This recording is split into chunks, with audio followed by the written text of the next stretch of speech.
लखन जी के लिए कहा तो भाभी के पास रहे, जरा मैं इनका स्वागत करके आता हूं। अकेले ही चल पड़े राम जी, और जैसी खरदूषण और उसकी सेना ने राम जी को देखा ना, ऐसे मोहित हो गए।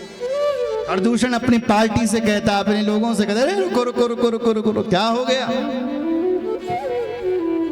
तो बोला, यद्यपि भगनी कीन कुरूपा, यद्यपि भगनी कीन कुरूपा, बदलायक नहीं पुरुष अनूपा, बदलायक नहीं पुरुष अनूपा, यद्यपि भगनी कीन कुरूपा, यद्यपि भगनी कीन कुरूपा।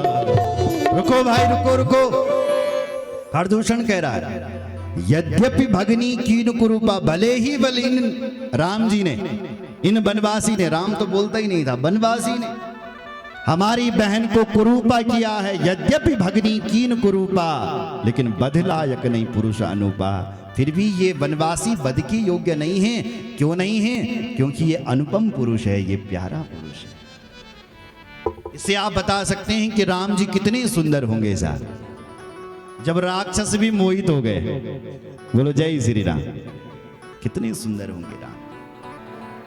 थोड़ी देर के लिए मोहित हो गया, दूसरी देर में बोला, इस बनवासी से कहो कि बचना चाहते हो तो अपनी पत्नी को जो छिपा रखा वो हमारे हवाले कर दे। और राम जी से कोई इतना कह पाए कि वो बच पाए?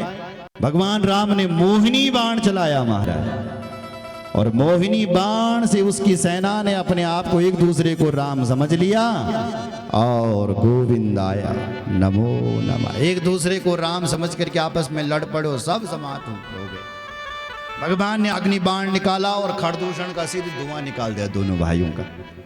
सूर्पनखा ने देखा खरदूषण का धुआं निकल गया, सूर्पनखा सीधे रावण के द्वार पर गई लंका, और रावण को उपदेश करती है, रावण भैया तू यज्ञ छे और तेरे ऊपर शत्रु आ गए। देखो भैया रावण, छह चीजों को बल कभी छोटा ना समझे। रिपुरज पावक पाप प्रभु, रिपु यानी शत्रु। ए भैया रावण, सूर्पनखा कह रही है, शत्रु छोटा हो चाहे बड़ा हो, उसको छोटा नहीं समझना चाहिए। शत्रु कहीं से भी आघात कर सकता है। रज यानी रोग, और रोग कोई बल छोटा नहीं समझना चाहिए। शुगर हो गया, अभी थोड़ा सा है, आपने ध्यान नहीं दिया तो वो ज्यादा बढ़ सकता है, इसलिए रोग को भी छोटा ना समझे। रिपुरज पावक, पावक यानी अग्नि, आग को भी छोटा नहीं समझना चाहिए। पाप, पाप तो प्रसिद्ध ही महाराज। प्रभु यानी भगवान, और अहि यानी सर्प। इन छह चीजों को छोटा नहीं समझना चाहिए। तब रावण हिसाब लगाता है कि क्या करूं। रावण ने कहा, बहन तू चले जा, सुबह मिलेंगे। रात भर नींद नहीं आती है फिर रावण को। रावण सोचता है खरदूषण को मारने वाला कोई साधारण नहीं हो सकता है, इसका मतलब भगवान का अवतार हो गया। तो क्या करूं, मैं उनका भगवान का भजन करूं। फिर मन में सोचता है, होई भजन नहीं तामसी देहा, ये तो खाने पीने वाला शरीर है, इससे तो भजन हो ही नहीं सकता है। तो क्या करूं? बोले भगवान से बैर करता हूं, भगवान को मारने के लिए जाता हूं। तब मारीच को भेजता है। बोलो जय श्री राम। ऐसी कथा है। तो भगवान ने यहां पूतना को देख करके अपने नयन ही बंद कर दिए, क्योंकि पूतना देखने के योग्य ही नहीं थी। पूतना आई और उसने प्रभु को उठा लिया और अपना स्तनपान करवाने लगी। भगवान ने इस पूतना का सबसे पहले जहर पिया, उसके बाद दूध पीने लगे, और फिर भगवान इस पूतना के प्राणों को पीने लगे। गाढ़ाम कराभ्याम भगवान प्रपीड्यत,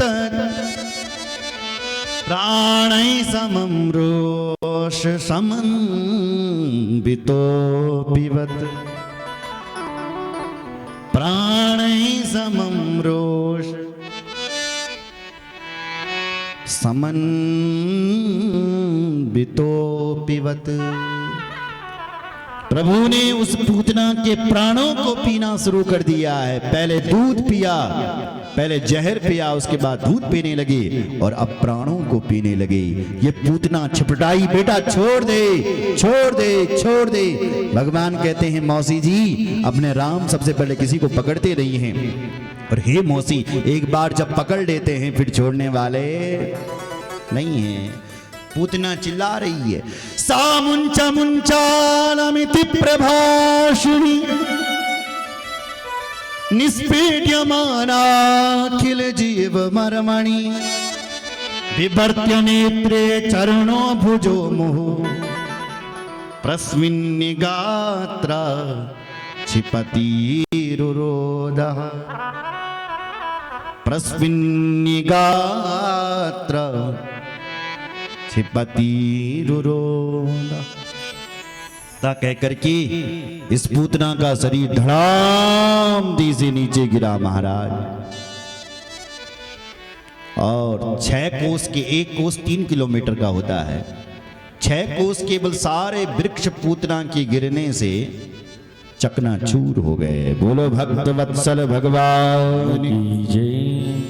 पतमानोऽपि तद्देहस् त्रिगभ्यूतिन्तरद्रुमा चूर्णयामास राजेन्द्र महादासी तदद्भुतम्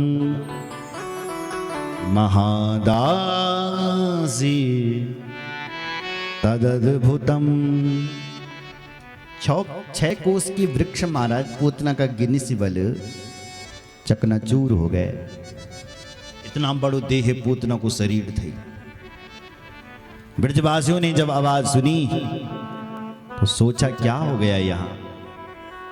देखने के लिए गए, पूतना मरी हुई दिखी।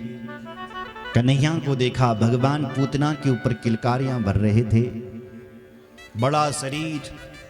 ब्रजवासियों ने सीढ़ियां लगाई और तब भगवान कृष्ण को नीचे उतारा। तो सोचने लगे कि ये पूतना मरी कैसे। एक ने कहा मर तो गई, पर देखो हमारा रास्ता जाम कर गई, अब हम इधर उधर कैसे जाएंगे। पर अच्छा हो गया, लाला बच गया।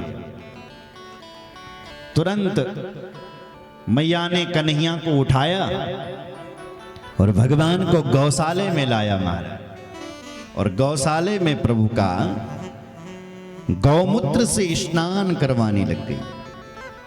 गौमूत्रेण स्नापित्वा पुनर्गौ